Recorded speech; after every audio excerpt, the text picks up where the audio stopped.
Today's episode is titled I Love Old Movies. Before we begin, we're going to start with a disclaimer. I want to say that for anyone who's living in the US and anyone who's having a tough time with, how the current climate is going, we're all here for each other.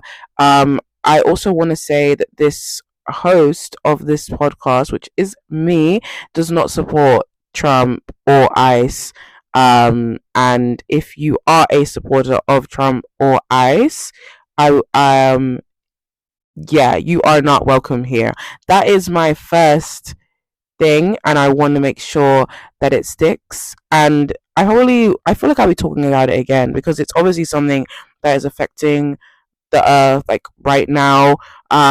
It's very crazy that people are, you know, getting their human rights invalidated in the way that someone could just come into your house and deport you. Yeah, well, I think what we basically all need right now, anyways, is community. In the description, I'm going to find some resources. Um, so look there. So let's begin. Obviously, yes, this episode, as I said, is I love old movies, which I do. I've been watching old movies, I guess for a really long time. I think one that I didn't put on the list, which I will actually start with, is Chitty Chitty Bang Bang. Um, I don't know why I didn't have it on my list because I created a list for this episode, but I didn't actually put it on there, which is crazy. Like Chitty Chitty Bang Bang was one of those films that actually I used to like, because I suppose like in primary school you'd bring in like stuff at show and tell, and I would usually bring in the Chitty Chitty Bang Bang DVD because obviously I just wanted to share it with I just wanted to share it with the people. I wanted to share it with people in my class, and I don't know what it is about Chitty Chitty Bang Bang really. I mean, first of all, obviously that film stars Dick Van Dyke. He's obviously great. He's also in obviously another one of my favorite of old movies, which is Mary Poppins. I loved Dick Van Dyke, and I can't believe also that I suppose it's weird to say that he's still alive. I mean, a lot of people are obviously. I meant who's around his age, but it's just like it gets so scary when like so many people are losing their lives, which I obviously will say. Obviously, shout out to well, RIP to Catherine O'Hara, and also RIP to as of yesterday, which is the 12th of February. I mean, no, the 11th of February was RIP to James Van Dyke as well. But it's so interesting because this is the thing, and I suppose this is the thing with death, anyways, is that death can take you at any given time, and that's the most scary thing. And I think I saw that on TikTok the other day where someone was like, yeah, the fact of the matter is we all are on here to literally die, and we don't know when it will happen, when or if. Do you know what I mean? It's literally a chance of before when or if, and it's just one of those things that we have to really live our lives to the fullest. And I feel like, okay, well, someone like Dick Van Dyke, I feel like he has, do you know what I mean? Like, he has exactly. Been in Mary Poppins, been in Chitty Chitty Bang Bang, and like both of those roles, anyways, I mean, individually, was him obviously just showing off his dancing skills and everything like that. I feel like with Chitty Chitty Bang Bang, I really love what's it called? I love Chitty Chitty Bang Bang the song, and then also Truly Scrumptious. Of course, oh my gosh, wait. I feel like obviously I should always do a synopsis. I'll do a synopsis for each of these films actually. So Chitty Chitty Bang Bang is about a like car, like a moving car that obviously makes a chitty chitty bang bang sound. Like obviously while they drive, it just goes chitty chitty bang bang chitty chitty, and then that's how they, come up with the song. They're like chitty chitty bang bang chitty chitty, you are chitty chitty bang bang, we love you. Just like obviously that's how they get into the flow of it, and obviously yeah, it's just about a moving car. Like that's what I love. It's like I guess it's a very like silly film, seeing as it is just about a moving car on wheels that makes a weird noise. And also, like, obviously, you have the fact that, what's it called? Dick Van Dyke's character meets, I think, what's her name? Yeah, like, I think her name is Scrumptious. So, yeah, her name is Scrumptious because, of course, the song Truly Scrumptious is about, how much the two kids love her, and like, they're not her mother, but she's able to like take that place for them. I think that's another cute thing about this film, actually, like in terms of um when I guess you want a role model, I mean, and a female one. Sorry, I meant like if you don't grow up with your mother, I mean, which is obviously basically which we see in Chi Chi Rang Mang. But then obviously they meet her, and it's like there's this new woman that they can like fall in love with and everything like that. And I find that really like gorgeous. Next on the list is Singing in the Rain. I love Singing in the Rain. I love Gene Kelly. I love Good Morning, and also Make 'em Laugh. Make 'em Laugh is actually a song that I listen to on average. Like, it's actually very weird. Like, when you see those memes where people are like, "Oh, nobody knows what I'm listening to." That's what's so funny. Like, all the time, I'll be on the train or the bus, and I'm listening to a musical soundtrack.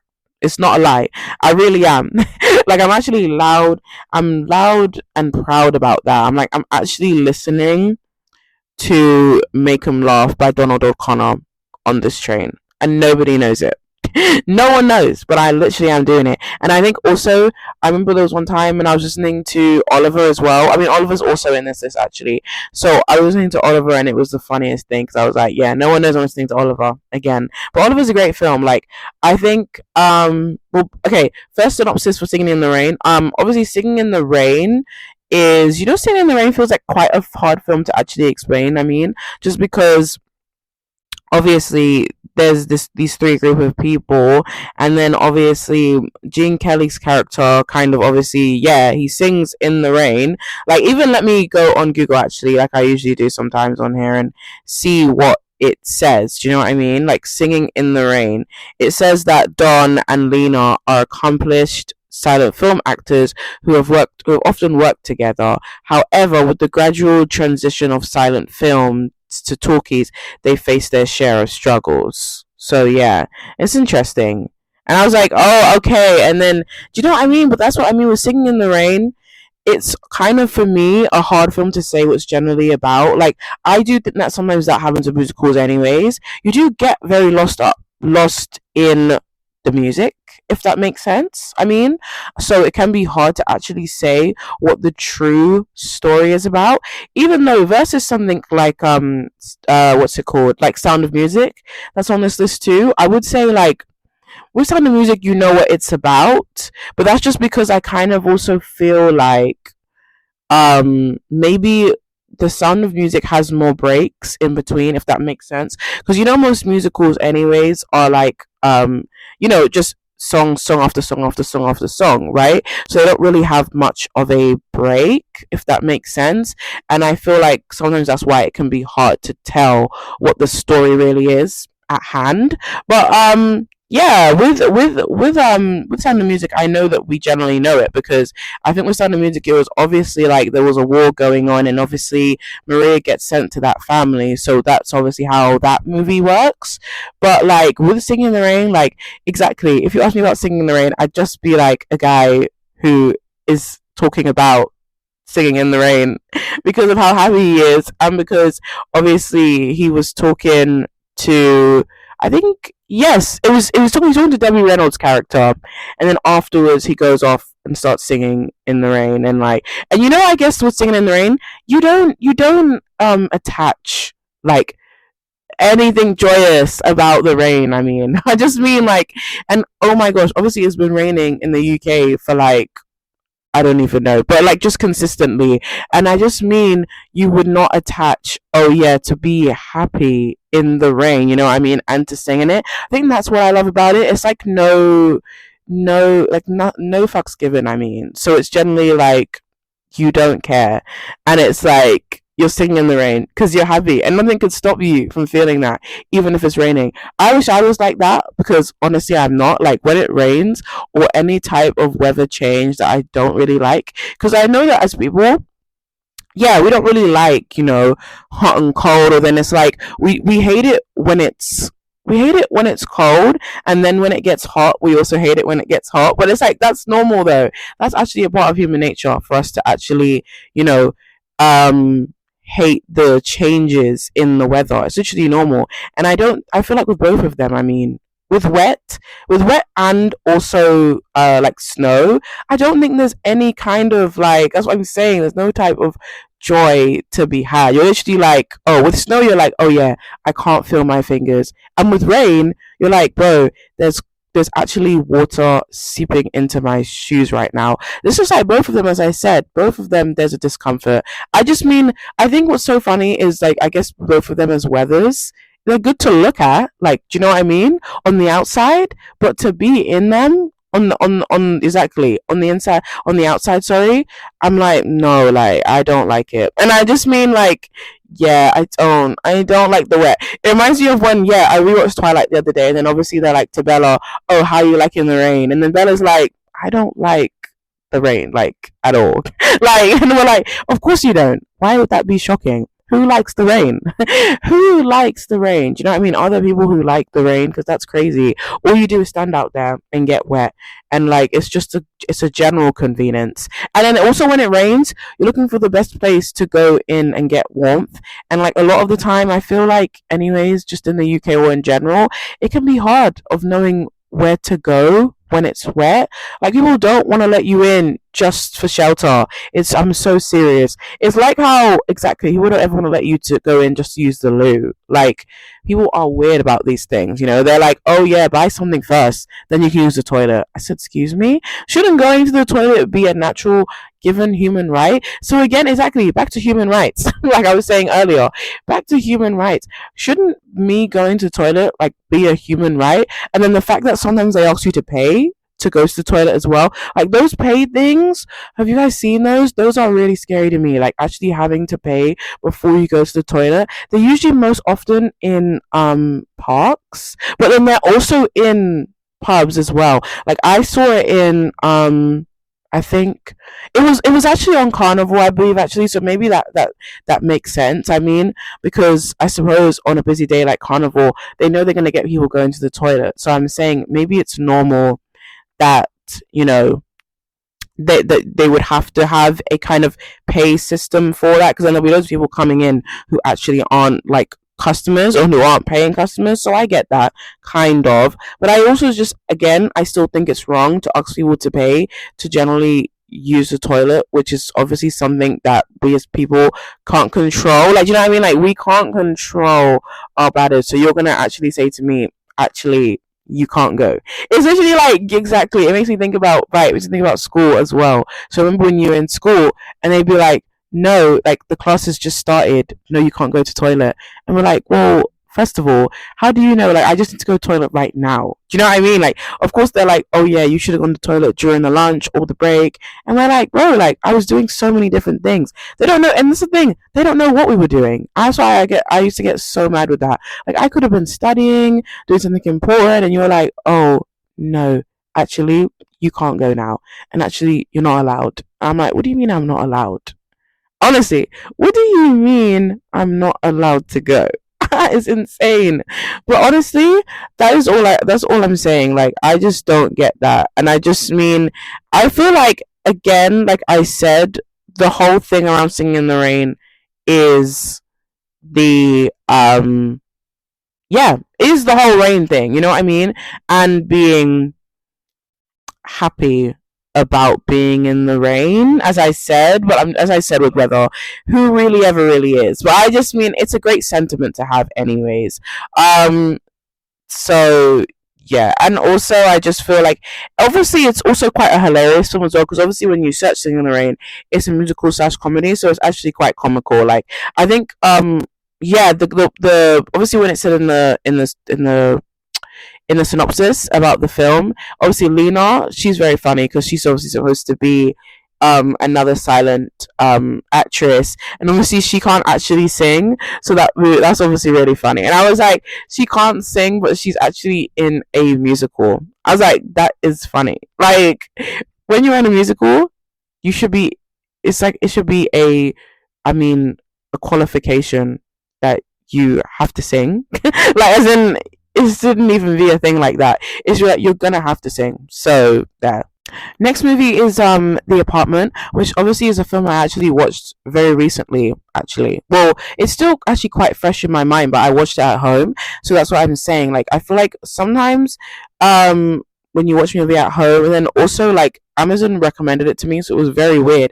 I do love finding movies like that though. So I think I've said this before. I mean, but when a movie finds me instead of I find the movie, because that's very annoying. Like, as in going out of your way. And I think that's why, as people, we probably don't get through our watch lists as we'd like to, because it's like, it's more of like, it's a list that just gets added and added to it. But it's like, if a movie finds you, then it's literally like, it's easier to actually do. I'll be so honest.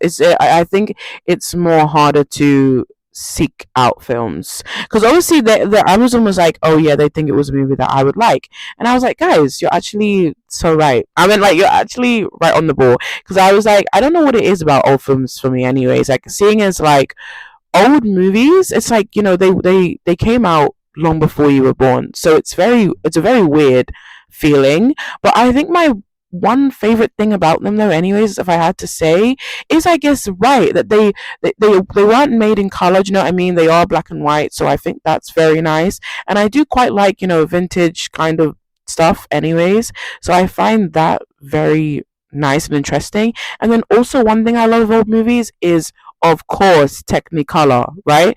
And obviously a lot of old movies were made in Technicolor back then, but Technicolor doesn't really happen now anymore. Do you know what I mean? And I just mean Technicolor needs to come back anyways. Honestly, we're like, hashtag bring back Technicolor, because Technicolor is so gorgeous. And specifically, like, of course, Wizard of Oz is on this list too. And like, I would say, because Wizard of Oz is a film that has Technicolor in it, and it's actually so gorgeous. Do you know what I mean? Like, everything is so bright and it's so inviting, and when you look at Dorothy's red shoes, you're just like, wow, like, they're so sparkly. I want them. Do you know what I mean? But you know what was so interesting, because that's something that Wicked, so like, I meant explain, I guess, like they touched on that. But the whole fact of the matter is, like, Dorothy stole those shoes, and I was like, I never really thought about it that way. Like, I mean, of course, in Wizard of Oz, you do see her steal the shoes, like, exactly. The Glinda the Good Witch goes to her, yeah, take the shoes, blah blah blah. She's like, yeah, because you can take the shoes, and anytime you want to go home, just go with your feet or whatever. And of course, that's what happened. But I feel like in Wizard of Oz, they jump over it like a bit more quicker, if that makes sense. I generally didn't, I guess, like, completely get it. Like, as in, when I watched Wizard of Oz for the first time, I was like, why are we stealing people's shoes? First and foremost, that is theft. That's what I will say. And then also, sitting shoes off a dead person's body. That is crazy. That's why I think Wicked as a whole, like, I guess as a whole franchise or even concept, like, the movie is so deep when you look at it. Well, like, people will actually steal shoes off dead people's feet and they won't think twice about it. And they're like, oh, because what's it called? I suppose because the person they stole the shoes off was somewhat evil, it's supposed to be like, oh, it's actually fine. Like, it's supposed to be justified, because the person who died under the house is actually a bad person. So they're like, oh, of course you can take them. But I'm like, no, actually, that's actually wrong. Like, you shouldn't be sitting, like, you shouldn't steal, and then you shouldn't steal off a dead person's body. That's all I can say. That is just insane to me. But yeah, with The Apartment, like, okay, so the movie obviously is about a guy who he kind of like rents his house out to yeah, to people. Like, obviously he just kind of rents his house out, which is obviously, my whole thing was honestly, when I was watching it, I was like, what type of person would rent their house out to people? And then also, like, I was like, who would lend their house out to people? And then also, the fact of the matter is that you have to leave. Like, I'm like, what? I actually live here. I can get like borrowing your place. Actually, no, I can't. I give when I even watched the film, I was like, oh, I can understand it. Then I was like, no, I can't, because I wouldn't do that though. And I think the whole matter is like, because look, when I searched up the synopsis, right, it's that obviously he's a clerk and he lends out his apartment to executives for extramarital affairs. And then, however, complications arise when he gets into romance of his own. So really, he's lending out his apartment to adulterers, actually.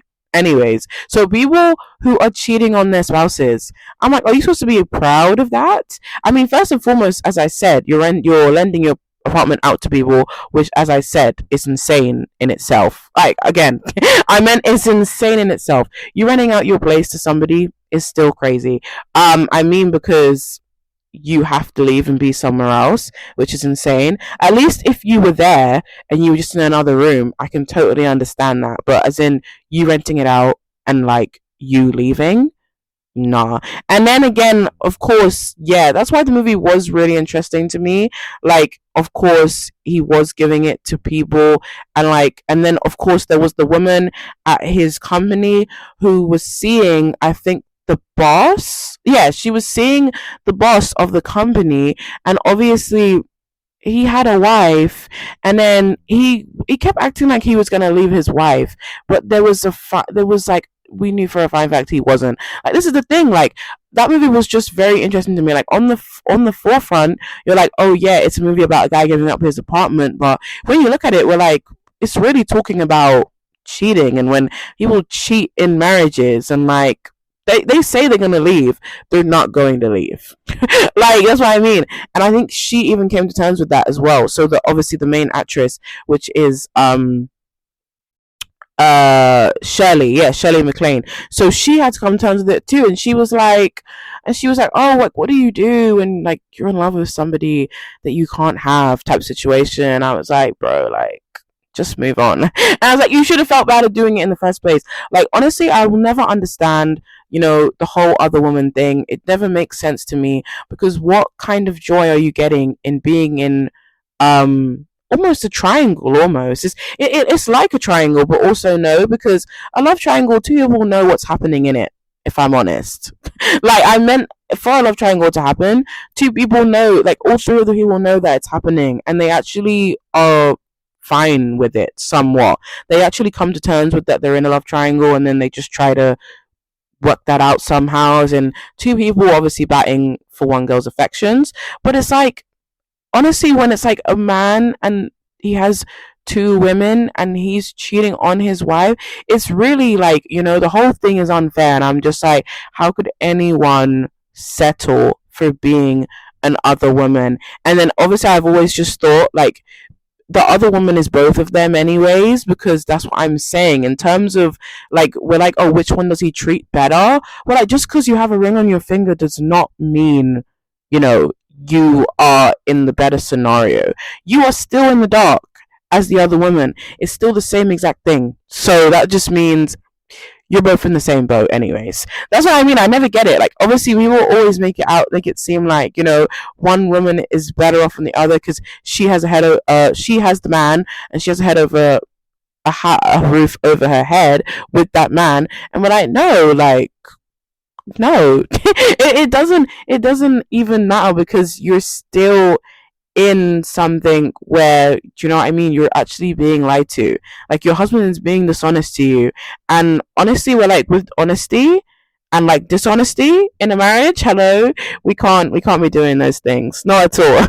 And then of course, in the movie, like, of course, yeah, it was just a very interesting film. And I just mean, then of course he kind of yeah, he kind of gets with Shirley's with Shirley's character in the end, because obviously she realizes her self-worth and everything. And I think, of course, that was a beautiful way for them to tell the story. I mean, because of course she's like, how can I be with somebody who won't like leave his wife for me? Do you know what I mean? Which I just feel like everyone should have that clarification if they are experiencing something like that.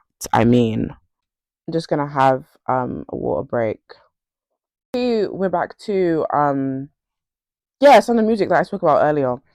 And obviously I was saying how, right, like, as in, Sound of Music is more memorable, I said, in terms of its storyline. Seeing as like, you do have all the musical numbers, and I mean, they're all great. But what I mean is that, like, as I said about how Singing in the Rain, you're just like, you get a bit lost in it, because obviously it really is just centered around the whole rain thing. Like I said, but with Sound of Music, do you know what I mean? There's actually more depth to be had. Like, Maria's obviously a nun, and then also there's a war going on, and then obviously they're like, oh, Maria's very complicated. She's always in a daze. She doesn't, I guess, take her, yeah, they're like, she doesn't take her nunnery seriously, but like, she hello, she is a nun, but I just mean, they were like, what's going on with Maria? Like, I think that's how the song goes. It's a bit like, Maria reminds me anyways a bit more like, I guess, somebody like Belle, because exactly, two people who both share a song of people being like, what's wrong with you? Like, you're a bit abnormal. Do you know what I mean? Why is it that you have to be different? Do you know what I mean? Like, why is it you can't be like how we want you to be? Like, generally, I feel like that's what both of them have in common. So, you know, Maria's always late, and then that's why they're like to her, oh yeah, we're sending you to the Von Trapp family. I think they are called the Von Trapps. Yeah. So we're sending you to the Von Trapps, um, because obviously, yeah, it says Maria, an aspiring nun, is sent as a governess to take care of seven motherless children, and soon her jovial and loving nature tames their hearts, and the children become fond of her. And do you know what, guys? Shout out to Julie Andrews. Because I mean, I love Julie Andrews, but I just mean, like, how, like, fact of the matter is, from now, I mean, of today, she's obviously the voice of Lady Whistledown. Absolutely, so iconic, and they couldn't have picked anyone else better to voice Lady Whistledown but her. And then also, she's obviously, again, she's Mary Poppins, like I was obviously saying earlier. Mary Poppins is one of my, like, I guess, favorite characters ever.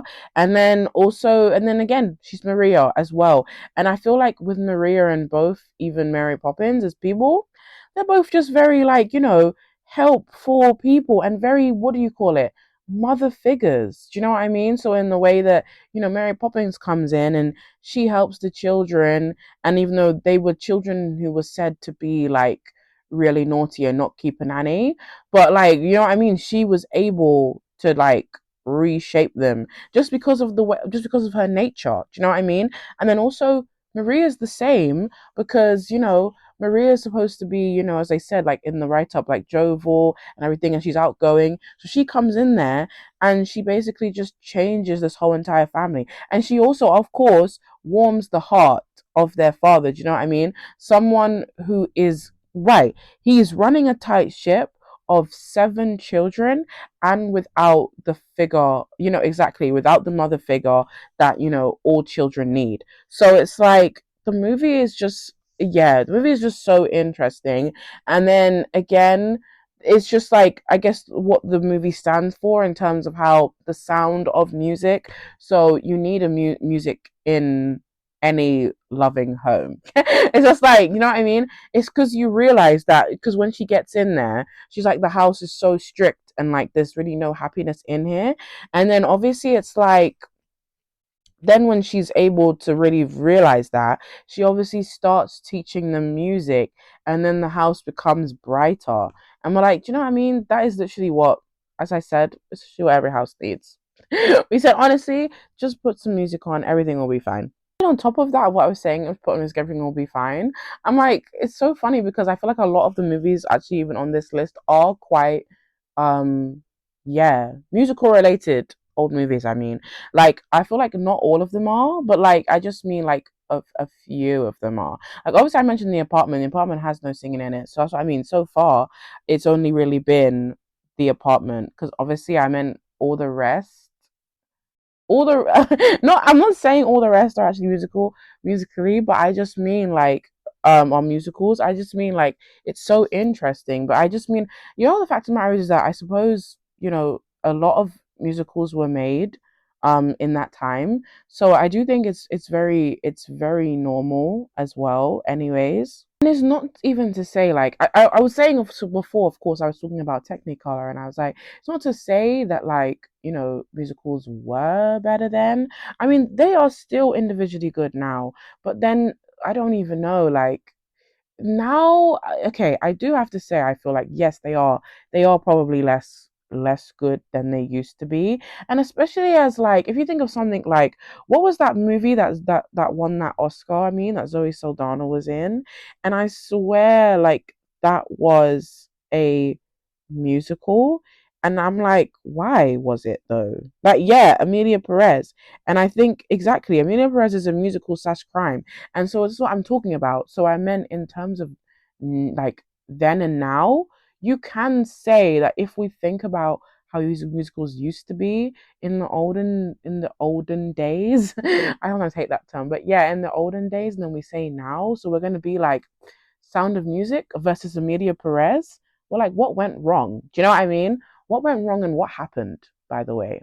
Because it's just like they're not made like that anymore. And then on top of also again, like I was saying to you guys about Technicolor, I was like, like they need to have Technicolor back in musicals again because you do really want the huge, yeah, like just the color contrast. You just want to be um hit with that. Do you know what I mean? Just your eyes, just a huge sense of just getting color and being overwhelmed by it. Color is a beautiful thing, and I do think color can be used very subtly as well because we see that in movies anyway.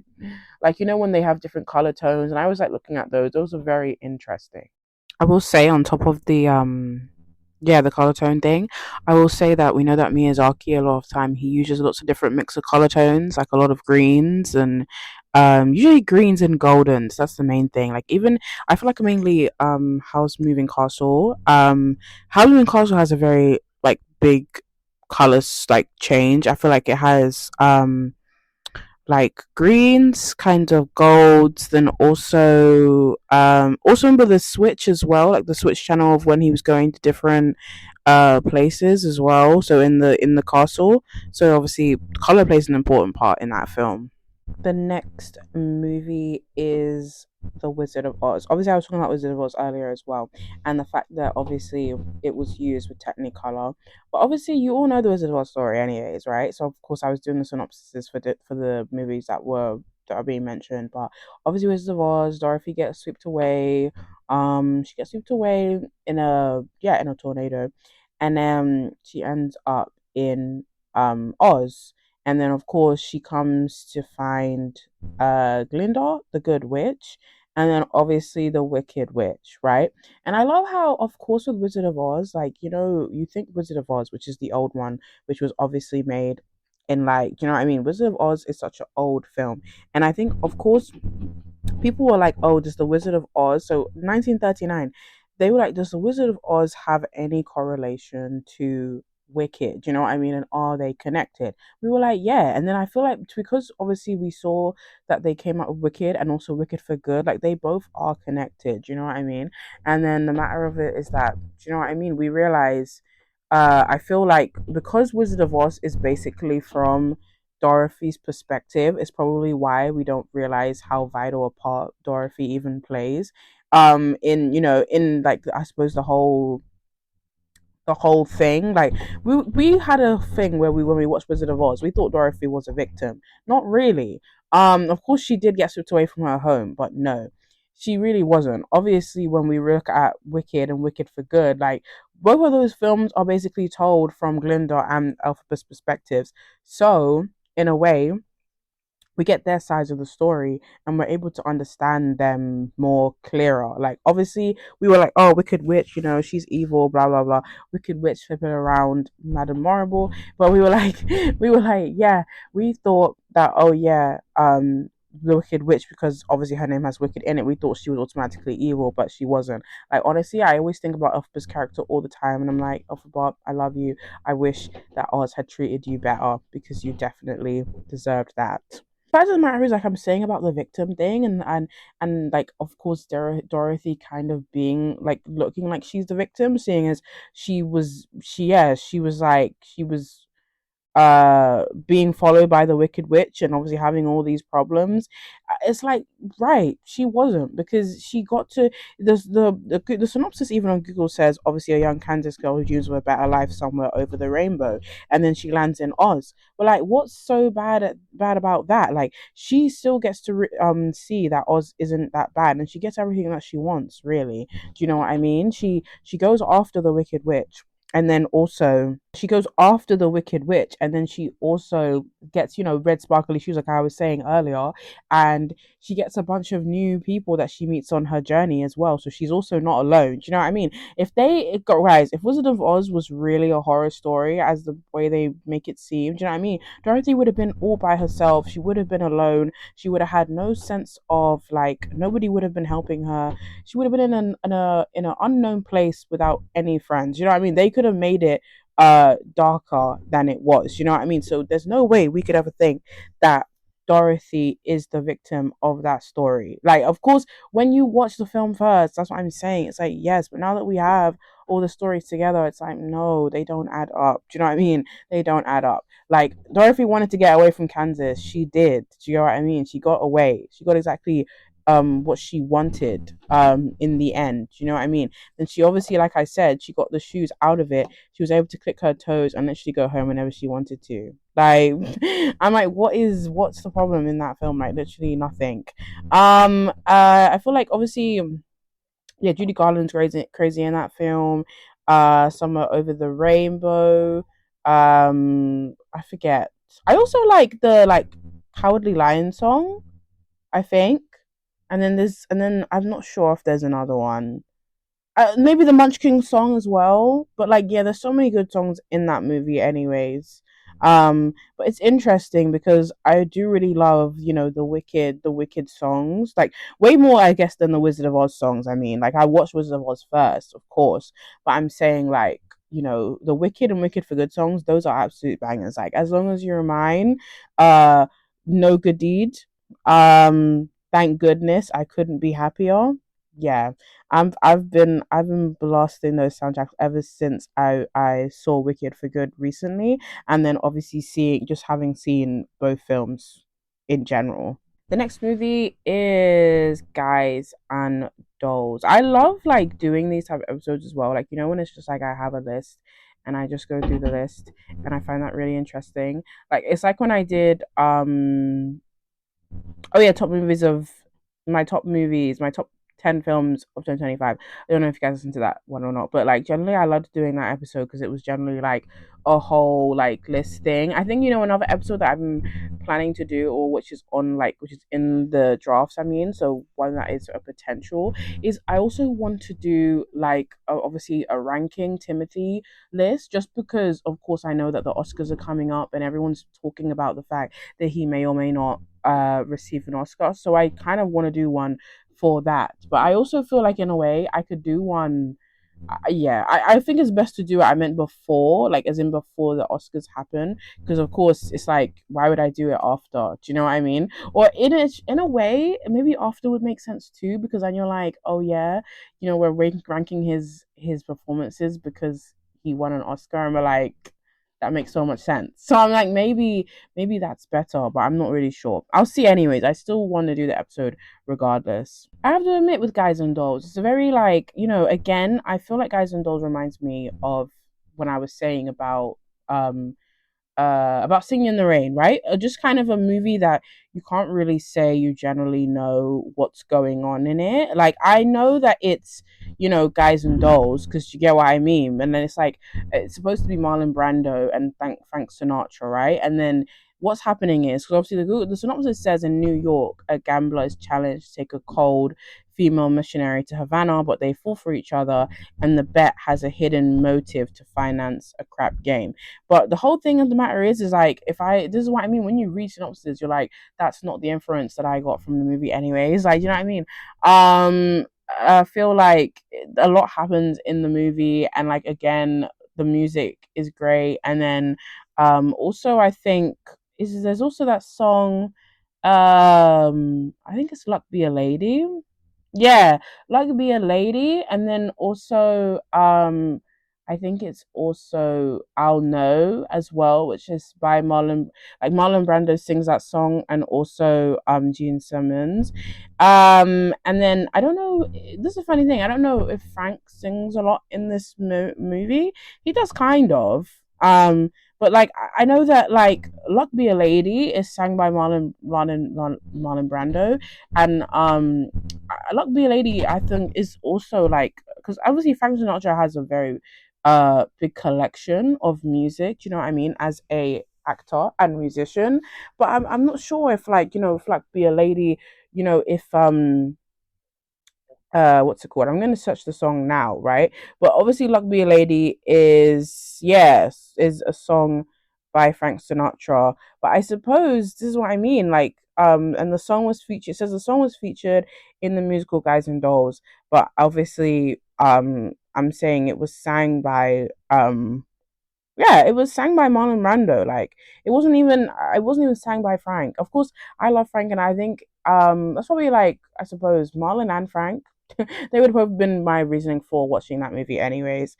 And then I suppose like generally, yeah, that's probably would have been the reason. But I would say, with Guys and Dolls, when I look at it, it's another one of those great, as I said, like oh how I've been saying in this whole entire episode is like one of those just very unique olden movies, like you know what I mean? That it's just like yeah, you do want to watch them just because of the feel that they have and all the different color tones as well and everything like that. I think what I was saying again to you guys about the color thing, I think that's the one pushing factor that like holds that makes old movies so great. Do you know what I mean? I think that's its pulling factor. I don't think it has much else, as I will say. That's what I mean. Going for it, like you know what I mean. Like sometimes, of course, it does have like the story element as well, which is very powerful, but I meant a lot of the time I feel like the old movie stuff does have a lot of just striking color visuals. That's what I will say. The next movie as well is a Streetcar Named Desire, which I feel like yeah, everyone would know this movie from probably the fact that you have to study this movie, I believe, probably in English at school, right? I feel like with English, yeah, it's such a weird subject. I mean, I think there's so many different books and like obviously stuff that you study in that amount of time. Do you know what I mean? You obviously go through learning like I think so. It's a mix. Like sometimes it's Wuthering Heights, or it's mainly Macbeth as well. And then also with like literature, it's a lot of poems. And then yeah, it's just a very like big mix. But I know that I'm not sure if I really did study a street named Desire in school. I'm not really sure. I mean, maybe, but like again, I can't really remember. I just came to like it. After watching it really like watching it yeah watching it myself, but like if it had been shown to me, which is usually sometimes the case with a lot of like things that I come to like, but I'm saying like yeah I would have been like now I want to watch it on my own and then form my own opinion. I feel like with a streetcar named Desire I really enjoy yeah Vivian Lee I mean and um she's supposed to be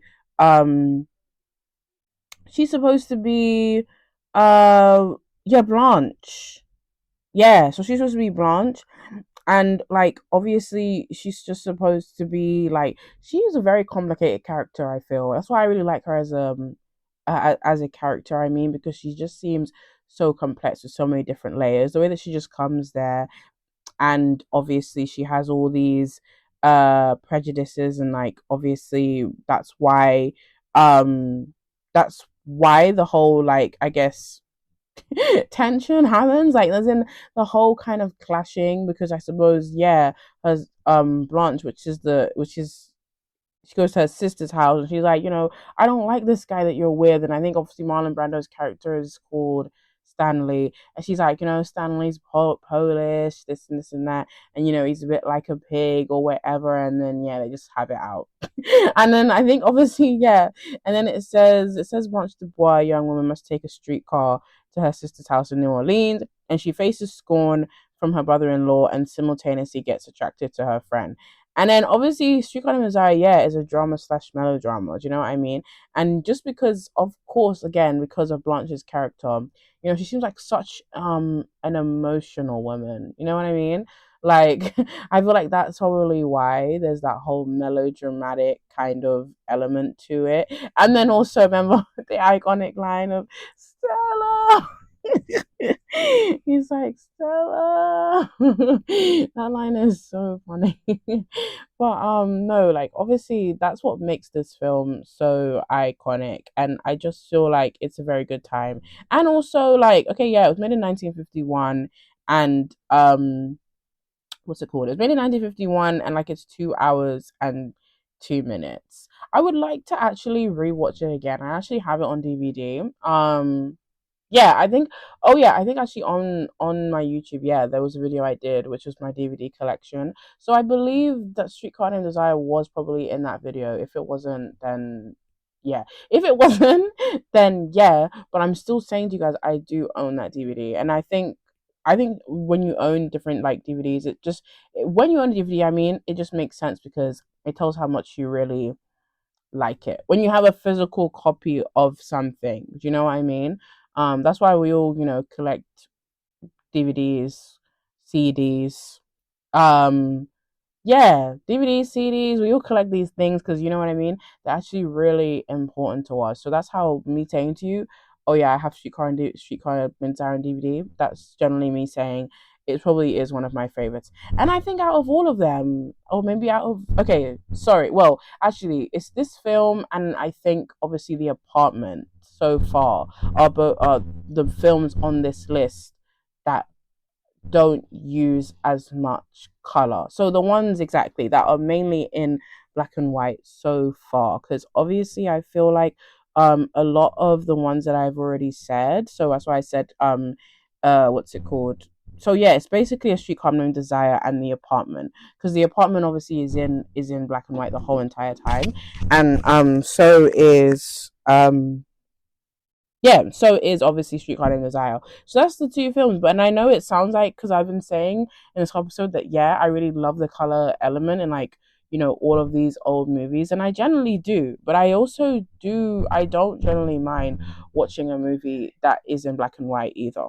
For me, like as in well, watching a black and white film, I think is like it's never been a problem for me. It's also like I think it's because like I was saying earlier, it's probably about the fact that I do like vintage and antique stuff, so it's like you know what I mean, and also old music. So that's what I'm saying. Like I always think that I'm a bit of an old soul. Like I think it's so funny because right, I was saying how my Spotify Wrapped gave me the Spotify age of 76, yeah, 76, and I was like, you know what, that makes so much sense. Do you know what I mean? I was like, fine, I have a few old playlists, and then also I have a few old playlists, and then of course like this episode I like to dive into old movies sometimes. One more thing actually about Streetcar Named Desire, I actually really love the cover for it. Like like DVD covers, I feel like to be honest, they are generally like a lost art. And then also I suppose also film covers as well. I mean, some are really good. Like I have to admit, when I've recently just spoke about Wuthering Heights, I do think that Wuthering Heights does have a very good cover, if I'm honest. But that's just because what I mean. I do think whether that film covers have to be very striking and significant. Do you know what I mean? They really do. That's why when I'm saying about Streetcar Named Desire, look, it's red. Um, well, it's red and white, of course, and then obviously it says when she got there, she met the brute Stan, and the side of New Orleans she hardly knew existed. Blanche who wanted so much to stay a lady. But also with like Blanche as a character, I feel like what her problem was like the fact that she was in a new environment. I think that didn't sit well with her as well, because I was saying to you guys how emotional she was as a person, and I just think that's what I'm saying. I think new environments didn't gel with her. Of course, she didn't like Stan, but I'm saying she also found it very weird about being in a place that she knew nothing about. There's some people, that can't adjust to environments very easy. Do you know what I mean? Like, you generally need, yeah, you usually have to stay in one place, and then also you're just someone who can't really accept change. Do you know what I mean? Like, that's Blanche to me. Anyways, you know what I mean? And so I feel like she was just having a hard time with that. And then she was also, as we know, she was jealous of her sister because obviously her sister had Stan and she had no one. So, and then I guess exactly that the friend likes her, right? But she doesn't really seem to be that into him. And I feel like, yeah, she was basically more so like she wanted to steal Stan away from Stella. I feel like she was basically always just obsessed with Stan and just like having it out with Stan all the time. And we were just like, I feel like, yeah, it's like, I feel like you're just here for the zip line. But it's like, no, I think that you're just here for Stan. Do you know what I mean? That's what it gave. But I also think, what I mean, it's about the fact of being out of place as well. This one on this list is actually, I feel like, okay, no, all of them are my favorites. Sorry, let's not be rude. I just mean this one is Bugsy Malone, right? And Bugsy Malone is so good. It was obviously in 1976. So yeah, and I think 1976, and then okay, Oliver was a bit before that. Oliver was 1968. Um Okay, I think I'm gonna squeeze Oliver in anyways, right now, anyways, just really quickly, because of course Oliver actually wasn't on my list, but I mentioned to you guys Oliver earlier, but everyone knows about Oliver anyway. Do you know what I mean? I think Oliver's a very, it's a family favorite, and also it is another one that I think you learn in school again. So it's another one of the book collections, the pyramid of books that English teachers will decide for you to study. I'm like, oh well, okay.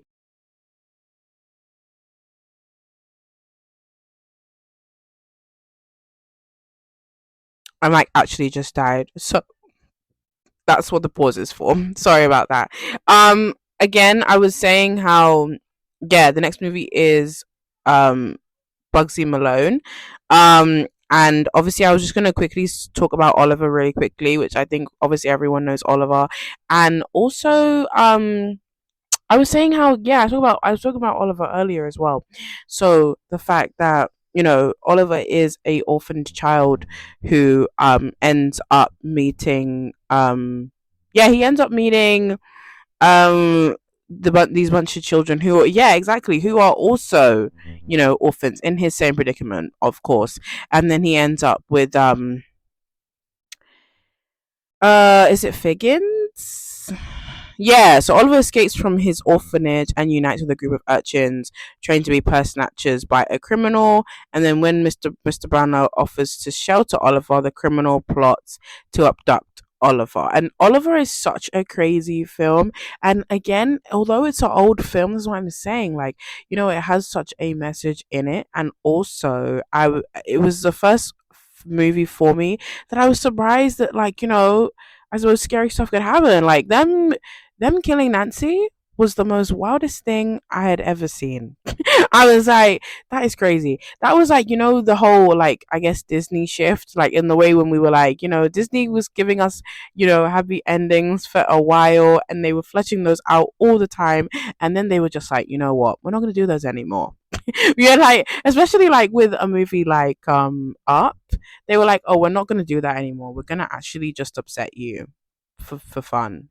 we're just gonna make you cry because why not? and also Toy Story as well. But just what I'm saying, these movies, that was the shift that happened with Disney. But I'm saying, like, Oliver reminds me of that too, because I suppose the film is quite sad in different places. The fact that Oliver is an orphan in the first place, and then the fact that he also sings Where is Love? And but I just didn't think it was gonna go down that route, to be honest.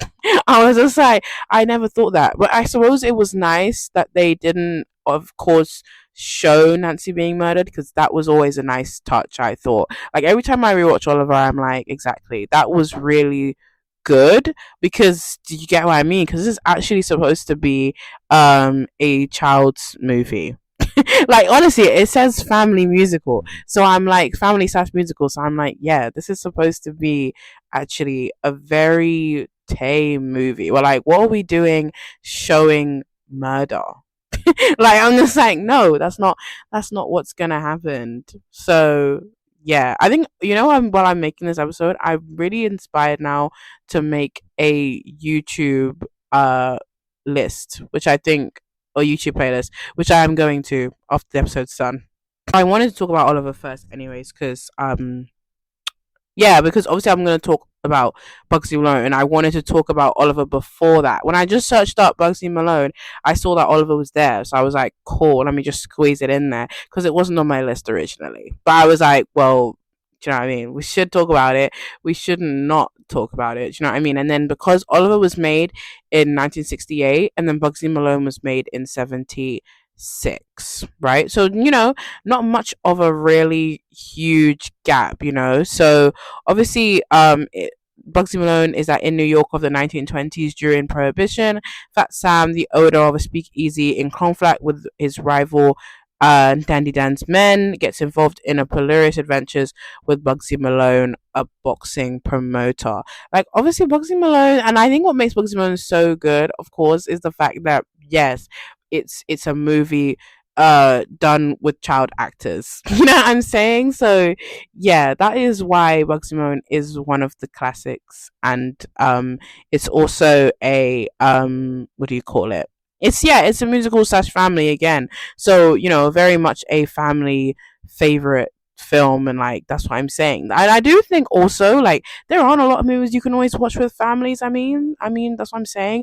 I don't think there is, but I'm saying, like, it's a rare few, and obviously Bugs and Malone is definitely one of them. So yeah, and again, this movie has such great what's the word? It has such great musical hits in it, really. Like, especially, yeah, do you so you wanna be a boxer. And one more thing, I do think Bugs and Malone is very funny. And also, circling back to Oliver as well, I think that yeah, I just meant, what I was saying about the books thing. It's just like, it's like what the education system would, like, say that we would need to study. Like, obviously, how I was saying about Macbeth and, like, Oliver, and like, all those collections. That is the English language just lit collection. The next movie is A Bronx Tale. I remember I got the what's it called? I found out the Temptations from this movie, because they do, like, the I think they do the ending, like, they do the ending song, I believe. Let me quickly actually even search that quickly. Also, I think it is.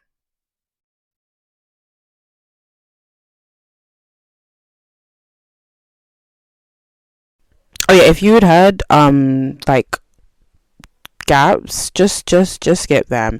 Let's obviously we're back in the flow. We're back in the flow.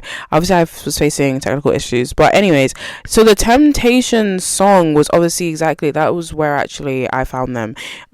It's obviously I'm So Proud, which I believe's at, like, the very end of Bronx Tale. Like, I think it's the ending credits.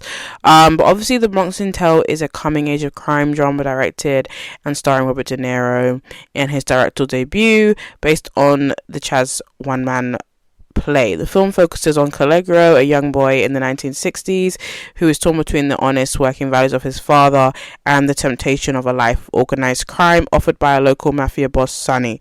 And then, what's obviously so crazy about Bronx Tale? So exactly, it is quite a amazing film. I mean, in terms of just like, because of the whole like, yes, the whole interracial thing. We're like, do you know what I mean? Like, what a movie like that. Do you know what I mean? We actually need more of those. They don't even do those anymore. Do you know what I mean? What happened to those? We said hashtag what happened to those, because they don't really happen anymore. I feel like interracial movies are a lost art. And then I just feel like, Caligro was having such a hard time with, obviously, yeah, he was getting tempted to be in the life of crime, but he obviously also wanted to be with I forget what the girl's name is again. He wanted to be with the girl who obviously he had met in the movie.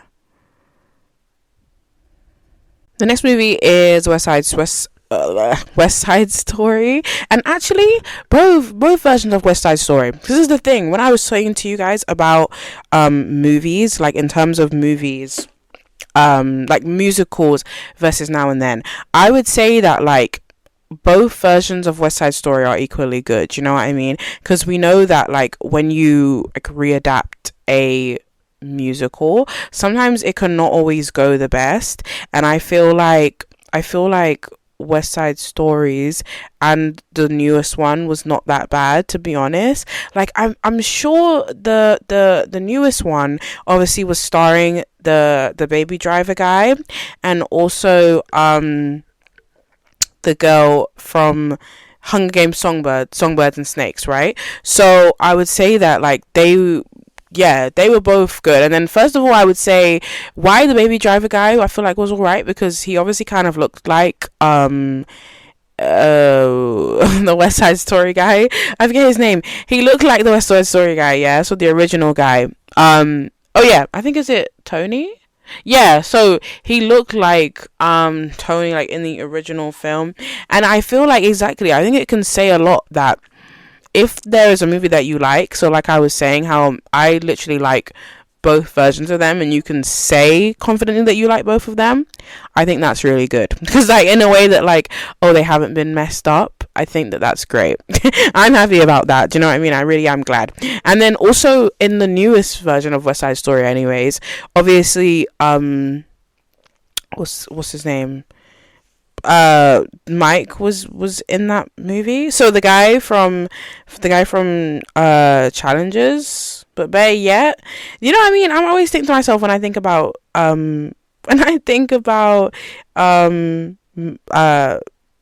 Mike, I'm always like, you guys don't know him. You don't know him like I know him, but you do and you don't.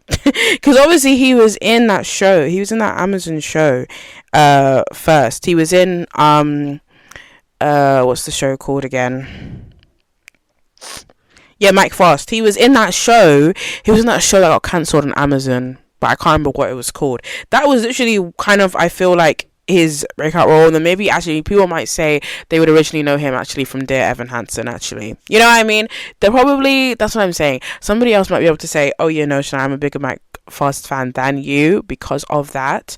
But I would generally say, like, that's what I'm saying, like, Mike was in the newest West Side Story, and he was amazing in that movie. Like, he was so he felt like Riff to me. Do you know what I mean? Like, in the way that like both Riffs are equally good. And I didn't have any complaints. And then also again, like both West Side Stories, both of them are both retain the big color impact, because even a big musical number like America, right? I like to be in America. Yeah, so those two, like that big number always needs to have, that big huge color thing, and like the color needs to be the pushing force in both of those. I meant in terms of both of the films, and I just mean in that number in itself. If you're not doing that number correctly, then it's just not gonna work. Like, the whole movie's just gonna fall through, I think, because I'm just saying how important it is for that to happen in it. Like, I remember the yellow in the newest one, like from that America scene. Like, the yellow was very, very striking. Very striking, very pivotal, stays with you. This is what I'm saying. Like, that's why I'm saying to you how color is just really important, because it's the thing that, you know, stays with you and you remember. Hence why hence why I will be doing an episode on dresses in the near future, because dresses also make a big impact on us as well. Like, do you know what I mean? A powerful dress will have you remembering that movie for years to come. Also, obviously, because I got roped up talking about Mike, the synopsis of West Side Story, of course, is two rivaling gangs against each other. And but I mean, we said, if you don't already know, then yeah, you must be living under a rock. You know, I thank Glee for giving me, you know, all of the movies that I have. Do you know what I mean? As in giving me the insight to all of these musicals. I mean, if I didn't watch Glee, I don't think I'd know half as many as I do. That's also another factor. So this is what I mean. I've basically said to you guys in this whole episode, this is my argument for why I love old movies, but also I have to say, like, there are so many factors that make it what it is, you know. Glee just gave me so much songs that I just had, like, never heard before. Like, I never heard, and then I was like, you know, I want to watch them. Even, like, I think with Little Shop of Horrors as well, because I remember Little Shop of Horrors was in Glee as well, and so was Rocky Horror. So literally both of those two, right? And then obviously I went away to watch them, you know. And I mean specifically Rocky Horror, actually, because I hadn't watched Rocky Horror, like, you know, just in terms of my life. And then I remember the Rocky Horror Glee episode, and it's just a very great episode. Last movie, we've reached the end, is Funny Face. Funny Face is it's a movie that stars Audrey Hepburn and Frank Sinatra. I feel like, you know, what's so funny about Funny Face is, like, you know, there's also Funny Girl, you know. So I'm like, what is different about those two movies, by the way? Like, not a huge difference, I mean, because both of them are just supposed to be about, you know, basically just having a just literally having a funny face. Like, I just mean literally just having a funny face. Or even, I suppose, I think Funny Girl, for me, actually, with Barbara, I feel like is more powerful anyways than, like, Funny Face. Like, Audrey, like, would we even say that Audrey Hepburn has a funny face if you think about it? No, we wouldn't. Like, Barbra Streisand, exactly. Barbra Streisand is such a striking what's it called? She's such a striking actress, singer, do you know what I mean? But in terms of the way that, you know, she got Funny Girl, in the way that, you know, like, she is Fanny Bryce. Well, like, she actually is Fanny Bryce. All I can say is, I'm just like, you know, why is this movie even called Funny Face? Like, it says Maggie Prescott, a leading fashion editor, and Dick Avery, a fashion photographer, are intrigued by Jo Stockton, a sales girl at a bookstore, and try to introduce her to the world of fashion. They could have called this something else, if I'm honest. Like, you know, when you think about movies and, like, their names, I just mean Funny Face could have had a different name, because it's like, I don't really know if it really fits, you know, the movie. That's what I'm saying. Like, all I'm saying is what I said, like, what my point was, which I just said, was, like, you know, like, Audrey Hepburn doesn't have a funny face, right? So, like, it obviously could have just been something else, but maybe they just didn't want to have a hard job of trying to have to come up with something else. I mean, you know, in terms of just, like, you know, being lazy and being like, well, let's just call it Funny Face, because why not?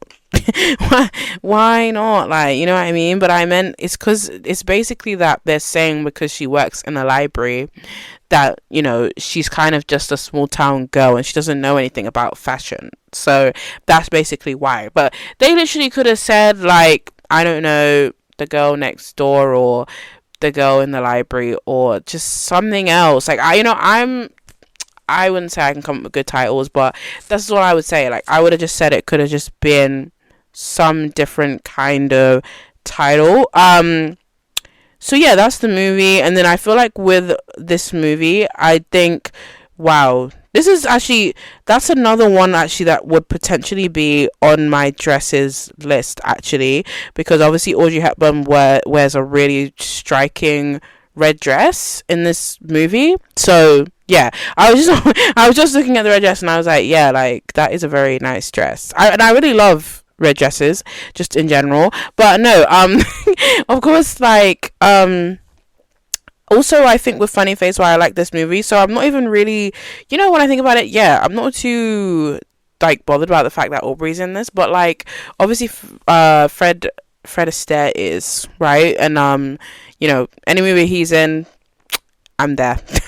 I said any movie he's in, I'm there. Like honestly, I think that's basically what I've been doing as of late. So in really watching new old movies, right? Like old movies I haven't seen before. I was watching A Second Chorus, which is obviously with Fred Astaire, and I think that movie is basically about like I think it's about music and also to do with like I think it's like trumpets and everything like that. And again, I was just like, everything that Fred Astaire's in, like, do you know what I mean, are literally great films. Like, and I think it's the fact of the matter is that he really does great tap dancing. Yeah, he does really good tap dancing. That's one thing about him. He makes really good music, but he also knows how to tap dance. And tap dancing and singing at the same time, simultaneously. I'm like at the same time, and I think that's quite like remarkable. That's what I think. I think that's just very interesting. It's like people like, so when you think about also like the old time actors as well, it's definitely Fred, it's Frank, it's Gene, it's Dick Van Dyke. I feel like, is there more? But those are, for me, those are the main ones, right? Also, actually, probably the guy from It's a Wonderful Life as well. So that guy too. But I'm just saying, those ones that I said, those are the Hall of Fame people, right? They are the people that like you want to see, right? Yeah, and the number one people. Like, there's also that Gene Kelly one where I think it's the film called The Pirate. I added it on my watch list the other day, actually. Because obviously there's this scene he has where he has a cigarette and I think he kisses a woman and he puts the cigarette also in her mouth, and I was like, wow, that's very interesting. I was like, that is very interesting. But like honestly, I would just say that like those are the main actors that I guess intrigue me to watch something. And then if I say female, this is where I'm gonna wrap up, guys. If I say female, I'm like, probably there's usually, for me, it's like Judy. It's probably it's Judy, it's Betty Davis. Who else? There's someone else as well. I forget her name, because I was watching one of her movies, because I really have this list on YouTube that I use sometimes, which is like for Hollywood films, so like, but old Hollywood films, of course. And I think I forget who the actress is, but maybe for me, again, like I was saying, is in top 3 is probably Judy and okay, maybe Audrey, and then I feel like I forgot about how could I literally forget Marilyn Monroe. How could I literally forget? But yeah, Marilyn Monroe, because there was also this film, I think, well, Some Like It Hot, of course, that's a great Marilyn Monroe film.